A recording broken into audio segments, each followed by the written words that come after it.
앞으로 꺼주실래요? 제가 오늘 말씀드리고 싶은 것은 우리가 공동 관리를 함에 있어서 방문간호센터의 역할과 재택의료센터의 역할을 조금 다 아시겠지만 한 번 더 점검을 해보자면 방문간호센터는 저희들은 한 달에 한 번 갑니다. 한 달에 한 번.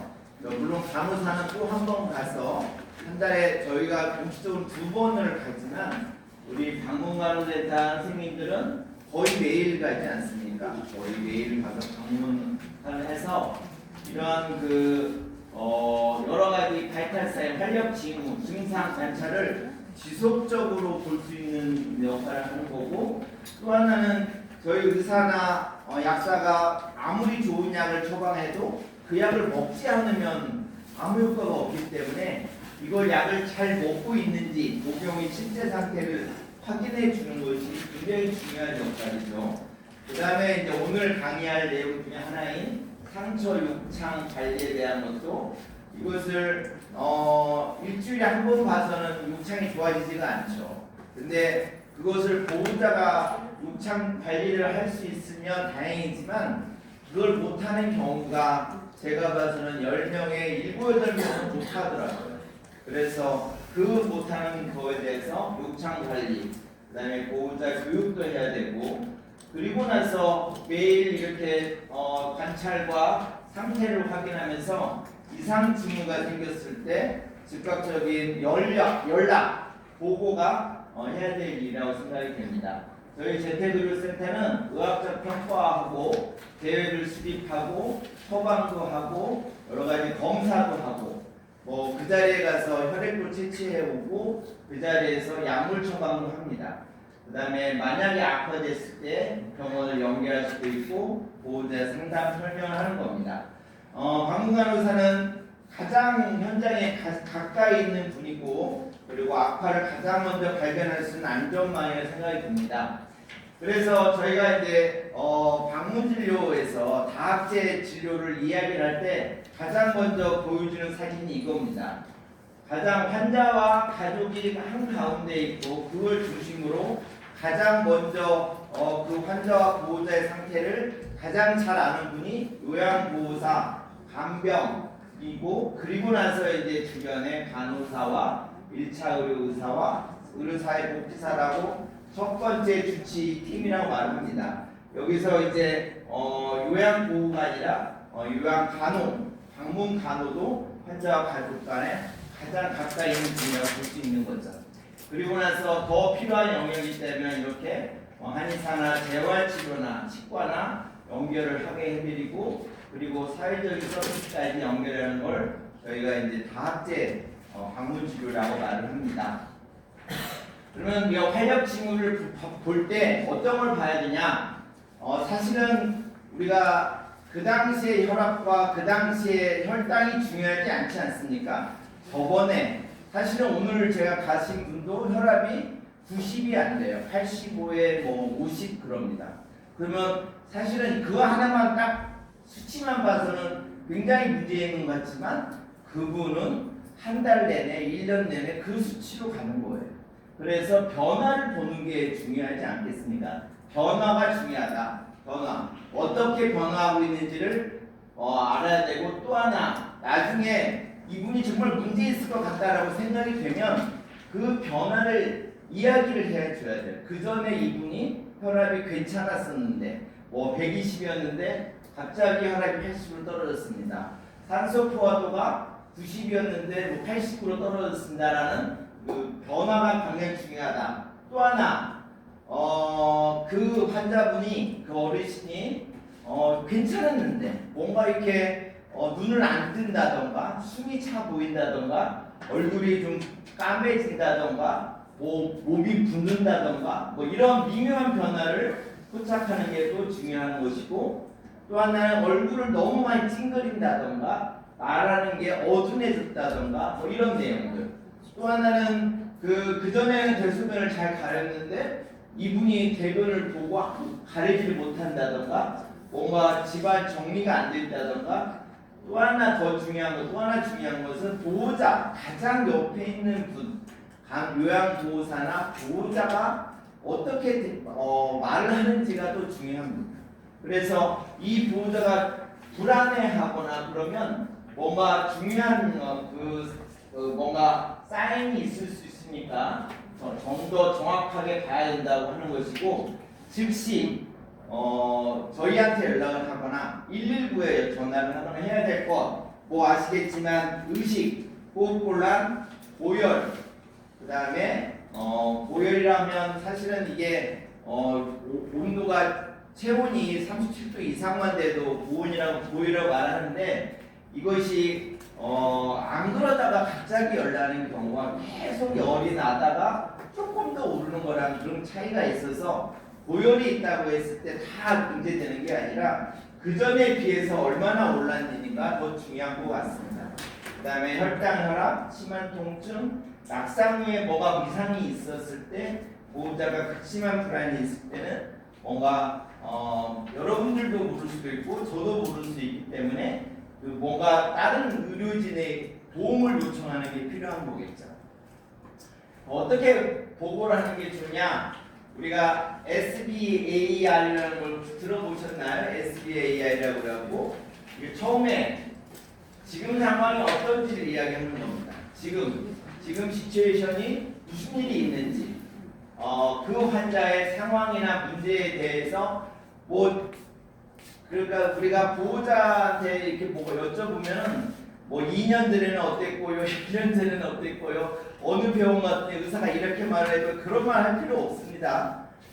이 분의 이름이 뭐고 지금 당장에 뭐가 문제인지, 의식이 뭐가 문제가 있다든지 호흡이 안 좋다든지, 그렇게 간단하고 언제부터 그랬는지, 그것이 얼마나 심각해 보이는지를 지금 상황이 어떤지를 이야기하는 거예요. 과거가 아니라 지금 상황이 어떤지를 말하고, 그 다음에 이제 백그라운드는 그 전에는 어땠는데 지금 안 좋아졌습니다. 이분이 고혈압이 있었는데 뭔가 마비가 있어 보입니다. 아니면 치매가 있었는데 뭐가 또 이상한 증상이, 마비 증상이 나타납니다. 뭐 이런 것들을 같이 말을 하게 해주는 겁니다.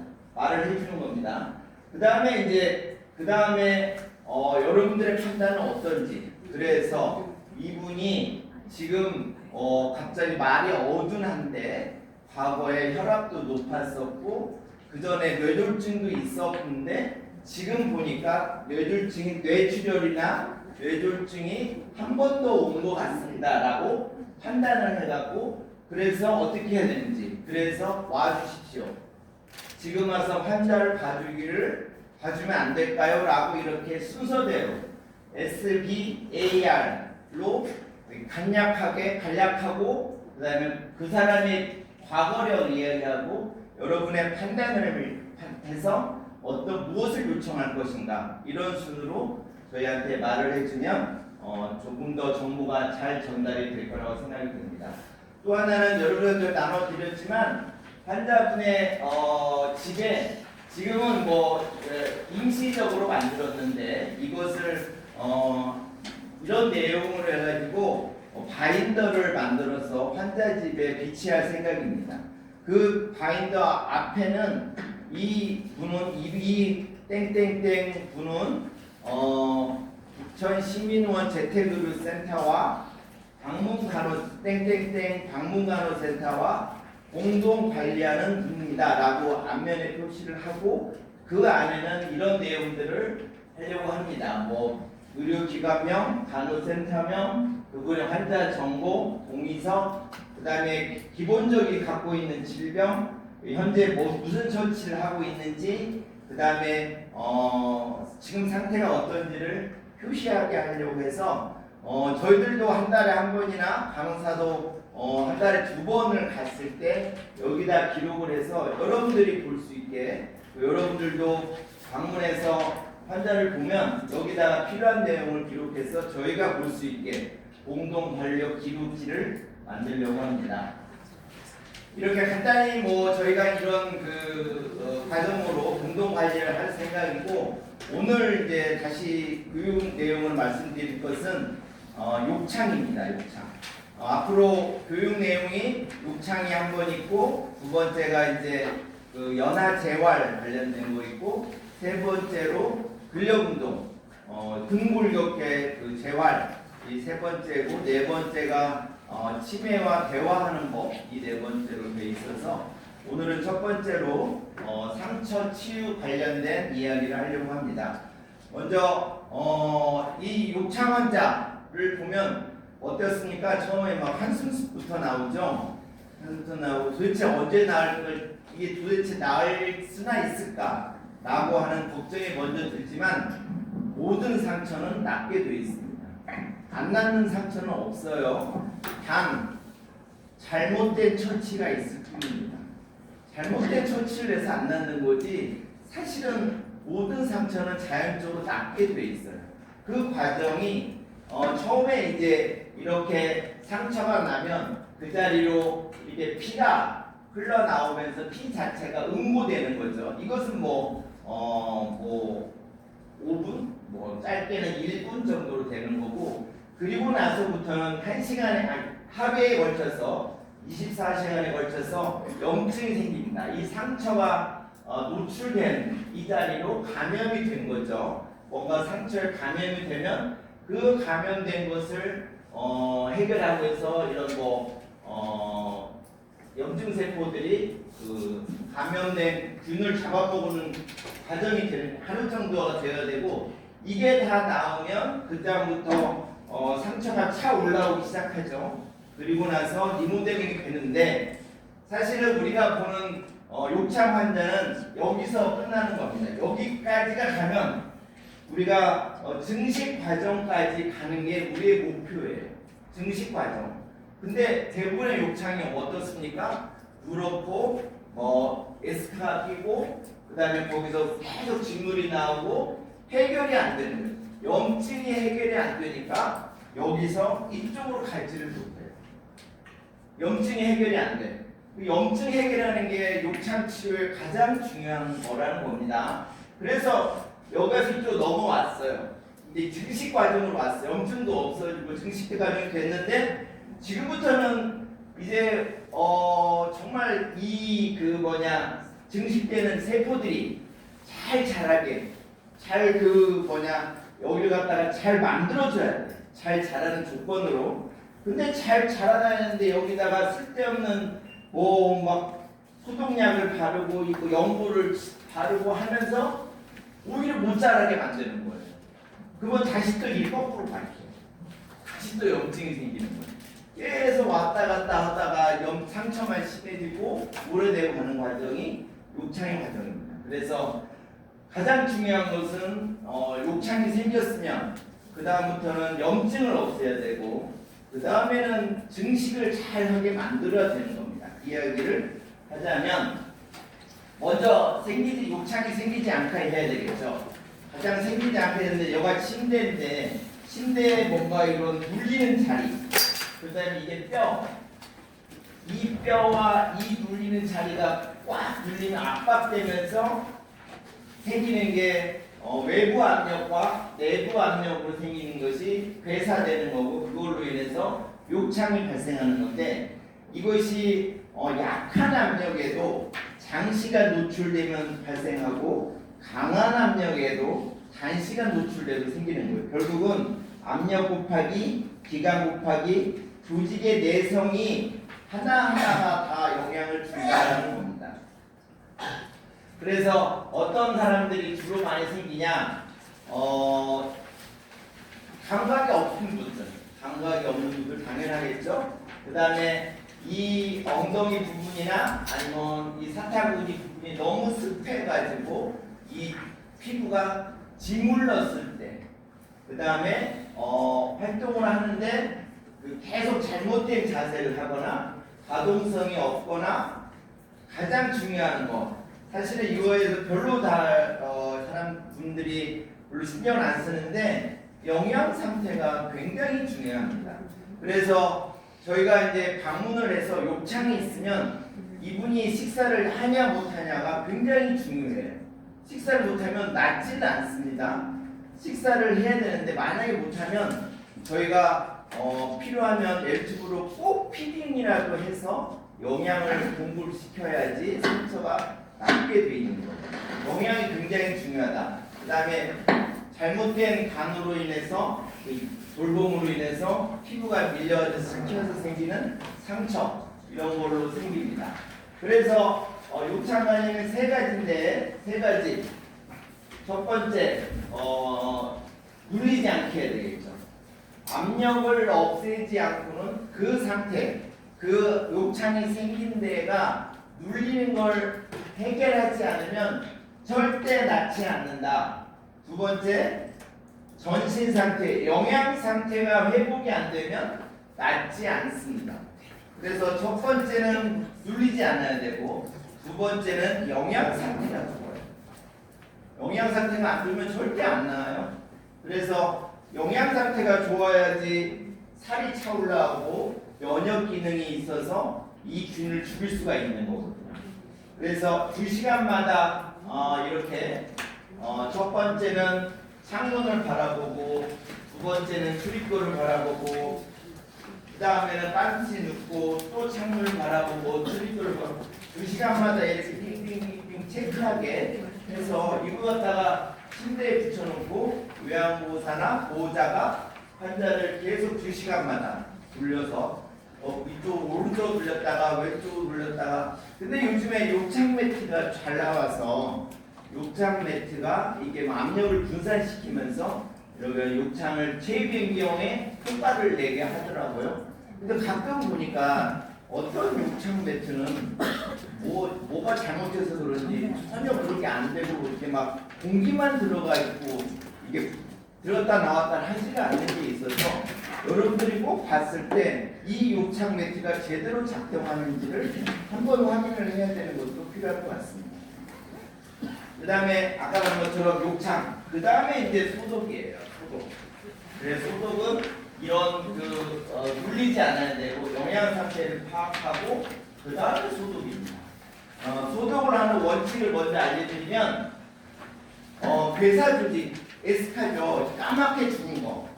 피부가 상처가 딱지죠. 딱지가 까맣게 죽은 것은 빨리 제거해야 됩니다. 그것은 세균의 배지가 되기 때문에 그래요. 그 자리에 세균이 막 자라는 거죠. 최대한 빨리 제거하는 것이 원칙입니다. 근데 저희가 가보면 이 에스카 딱지가 너무 넓어가지고 한번 다 잘라냈더니 막 근육까지 다 드러나고 막 손바닥만큼 넓어진 거예요. 그리고 나서 폐혈증이 오더라고요. 너무 심하게 그랬더니. 그래서 그럴 때는 좀 이따 말하겠지만 좀 다른 방법을 해야 될 것 같고 두 번째, 빈 공간이 있으면 안 돼요. 빈 공간. 빈 공간에는 뭔가를 채워 넣어야 됩니다. 그 빈 공간에 계속 세균이 자라고 그 세균이 자라고 진물이 보였던 자리가 고름으로 바뀌는 거죠. 또 하나 감염 치료가 있는데 어떤 집에 갔더니 그분은 1년 내내 항생제를 먹고 있더라고요. 욕창을 치료한다고. 근데 감염 치료를 해야 되지만 그 욕창으로 인해서 균이 그 주변 조직, 주변에 뭐 소프티슈나 근육이나 이런데 빨갛게 되거나 아니면 뭔가 디스차지가 많거나 통증이 심하거나 그렇지 않으면 그 욕창에만 국한된 상처만 있다면 굳이 항생제를 안 먹어도 됩니다. 언제 항생제를 먹는 거냐면 욕창 주변으로 빨갛게 염증이 있을 때예요. 빨갛게 염증이 진행될 때만 항생제를 먹어야 돼요. 염증기를 줄이기 위해서. 그 다음에 여기 그 디스차지 진물이 많이 나오는데 이 진물이 물론 이것이 그대로 놔두면 고름이 되기도 하지만 정상 피부로 이렇게 퍼져 나가면서 피부가 녹아버리죠. 피부가 마스터레이션 된다고 하죠. 그러면서 상처가 넓어집니다. 그렇기 때문에 상출물은 빨리 흡수시키는 그런 재료를 써야 되는 거죠. 그 다음에 아까 제가 뭔가 이렇게 그 세포가 막 자라나는 그런 상황을 잘 만들어야 된다고 하는데 이게 표피 세포가 막 옆에서 자라나오고 혈관이 생성되고 결체 조직이 막 만들어지고 하는 이런 상황을 만들려면 습해야 돼요. 마르면 안 된다는 겁니다.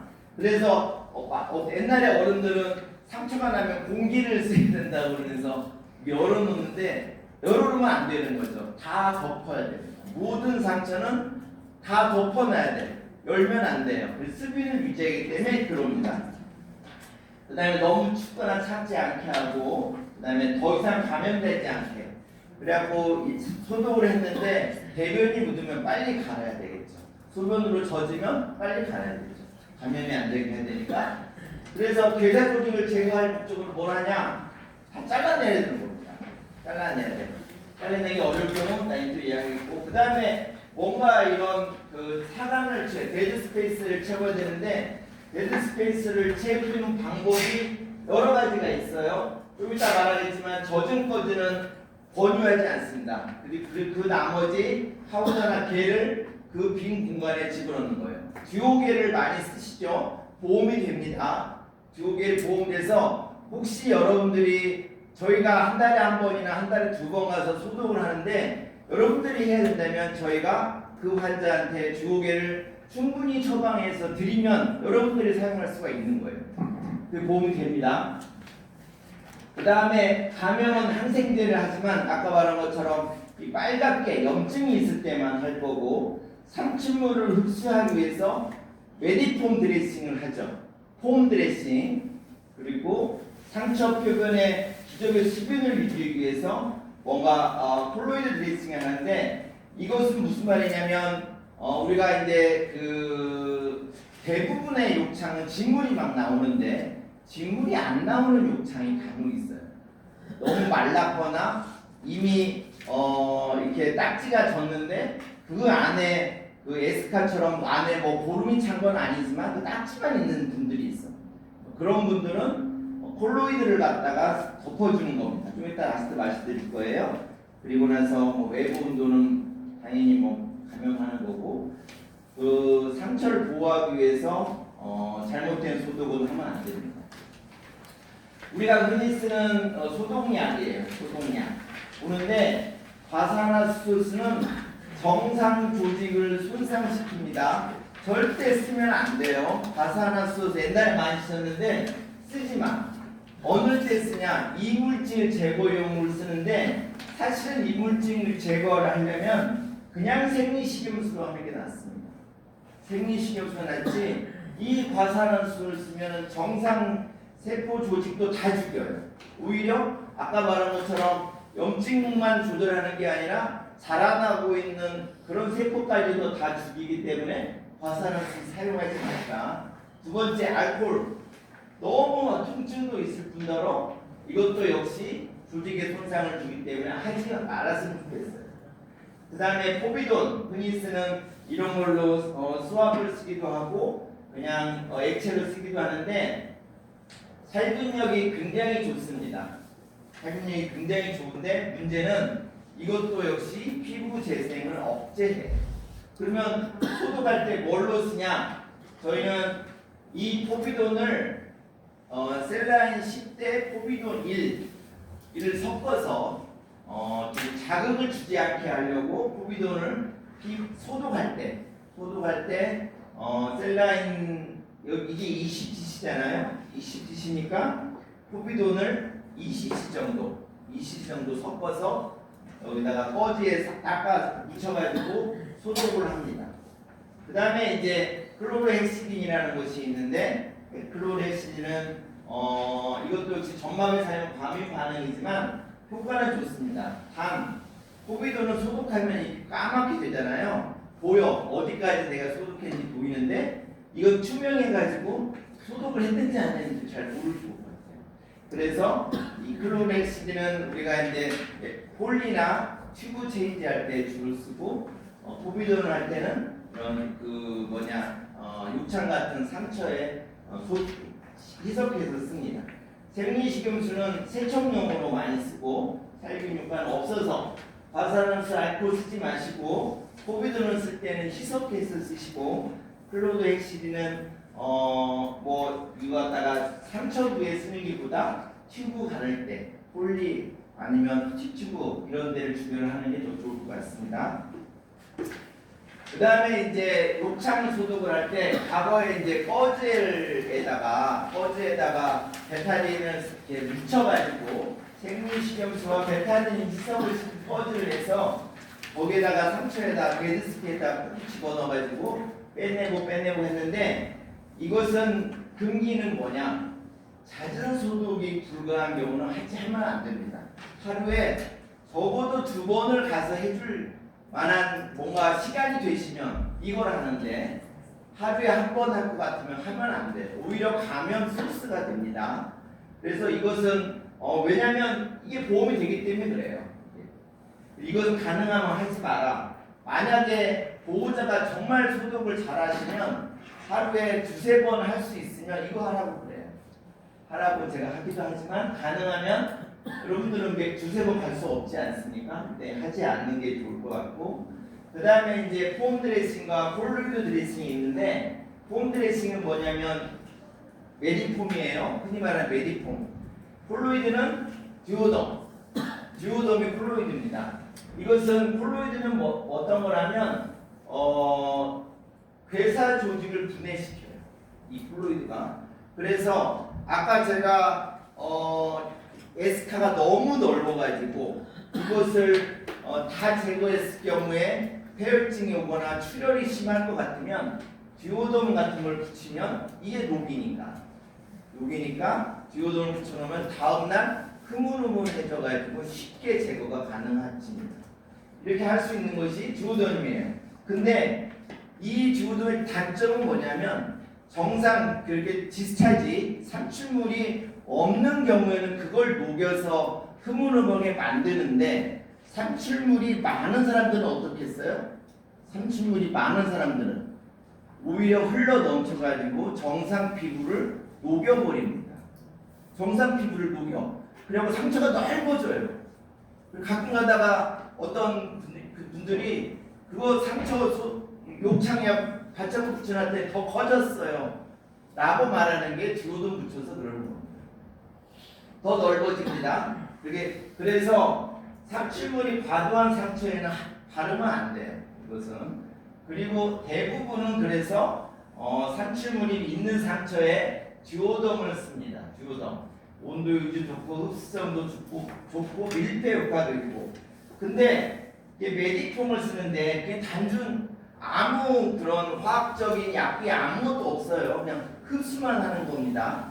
그런데 여기다가 이 듀오돔 같은 역할을 좀 해보고 싶다 라고 한다면 이 듀오겔이라는 게 있어요. 듀오겔 듀오돔에서 만드는 겔이 있습니다.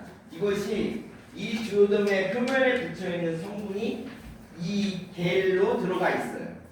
그래서 듀오돔을 붙이면 너무나 디스차지가 많고 맞서르션의 유용성이 있기 때문에 그 상처 부위에 듀오겔을 바르고 메디폼을 덮는 게 가장 좋을 거라고 생각이 듭니다.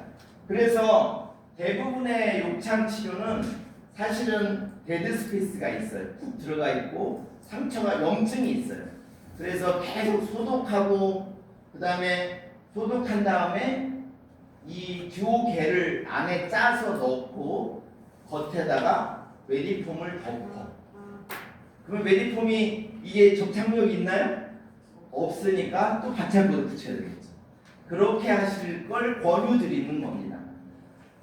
소독하고 그리고 나서 듀오겔을 빈 공간을 채우고 그다음에 메디폼을 덮고 아셨죠? 그래서 이렇게 괴사조직 제거하는 방법은 이 식염수에 젖은 것을 놓고 그 위에다가 이렇게 하루에 3-4번씩 붙였다 뗐다를 계속 하는 거. 이거 하지 말라고 그랬죠. 이것은 입원 환자나 보호자가 하는 방법입니다. 그리고 아까 말한 것처럼 하이드로콜로이드 겔, 이게 듀오겔이에요. 듀오겔을 바르거나 아니면 수술적 제거를 하는 겁니다. 사실은 뭐 이리게이션이나 하이드로세라피는 별로 효과 없고 이렇게 그 주사기를 쏜다고 해서 이 에스카가 제거가 되나요? 제거 안 되죠. 제거 안 되니까 가능하면은 선생님들도 뭐 할 수 있을 것 같은데 저희 간호사들은 다 하거든요. 이렇게 상처를 보고 뭔가 이렇게 대부리해야 될 찌꺼기나 뭔가 이렇게 에스카 같은 것들이 군데군데 남아 있으면 군데를 그 부분을 포셉으로 잡고 잘라내는 게 제일 좋습니다. 그래야만이 빨리 나아요. 아까 말한 것처럼 그 죽은 조직이 있으면 균이 옆으로 퍼지기 때문에 그런 겁니다. 결국은 요창의 원인, 위험 요인을 파악해서 예방하고 상처 소독의 원칙은 데드 스페이스 없게 해야 되고 죽은 조직은 제거해야 되고 그리고 습하게 유지해야 돼요. 습하게. 그런 걸 꼭 하고 소독약은 베타딘을 희석하거나 클로덱시니스틱을 사용하고 수면 치료를 우선 선택하고 뭐 음악 치료를 할 수도 있는데 이것은 꼭 필요한 경우만 하지만 우선은 홈 드레싱과 콜로이드 듀오게 드레싱을 우선적으로 하면 될 것 같습니다. 네, 이상으로 저희 상처 관리에 대한 입장 치료에 대한 강의를 마치도록 하겠습니다. 궁금한 거 있으신가요? 네.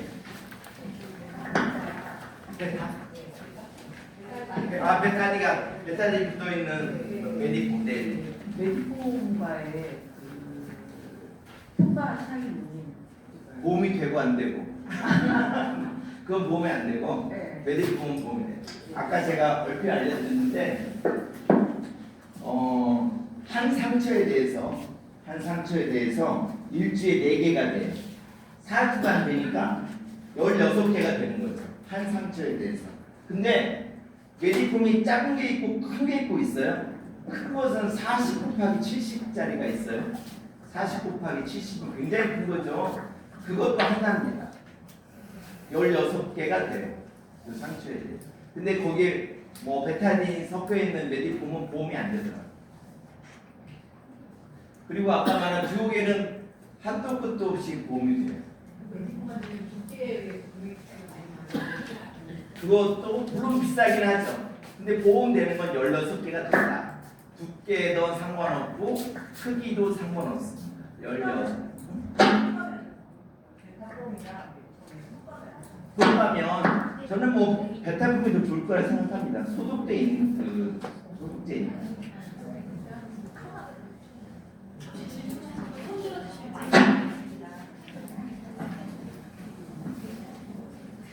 됐나요?